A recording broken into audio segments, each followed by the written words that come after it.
మన తమిళనాడు ఎన్నికలు అయితే ఇప్పుడు పెద్ద హాట్ టాపిక్గా మారాయన్నమాట. మన దగ్గర ఎన్నికలు వస్తే మీ రాజకీయ నాయకులు మీ ఏరియాలో ఏమిస్తారు? నా పర్సనల్ ఎక్స్పీరియన్స్తో చెప్తున్నా, ఒక 100 రూపాయల క్వార్టర్ బాటిల్, ఒక బిర్యానీ మహా అయితే వాడి చేతిలో ఒక 200 కూడా బెటర్ అనమాట.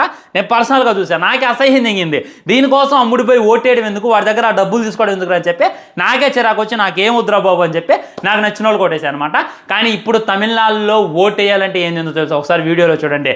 పేపర్ పాకెట్ లాంటిది ఇస్తారు, దాంట్లో చూసుకున్నట్లయితే 4,000 రూపాయల క్యాష్ అండ్ ఒక వాచ్, దాంట్లో చూసుకున్నట్లయితే మన స్టాలిన్ గారి ఫోటో అండ్ ఒక మొబైల్, దాని వెనక చూసుకున్నా దాని ముందు చూసుకున్నా కానీ ఆయన ఫోటో అనమాట. ఈ విధంగా ఒక్క ఓటు కోసం మొబైల్ ఒక 10,000 వేసుకోండి, వాచ్ ఒక 5,000 వేసుకోండి, వాడికి ఒక 4,000, రౌండ్ ఫిగర్ 20,000. ఒక్క ఓటుకి వాళ్ళు 20,000 ఇచ్చి చేయించుకోవడం జరుగుతుంది అనమాట. ఎందుకు?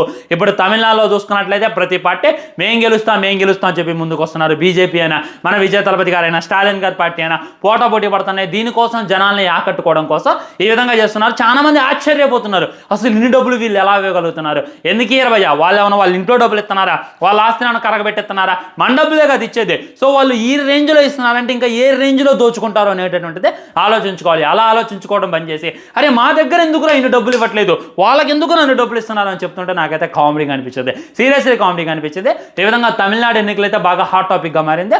Already Jana Nayagan full movie leak అయింది అని చెప్పి కూడా వార్తలు అనమాట. దానికి సంబంధించి వీడియో చేశాను, కింద కనబడుతున్న లింక్ క్లిక్ చేయండి, ఆ వీడియో చూడండి, మీకే క్లారిటీ.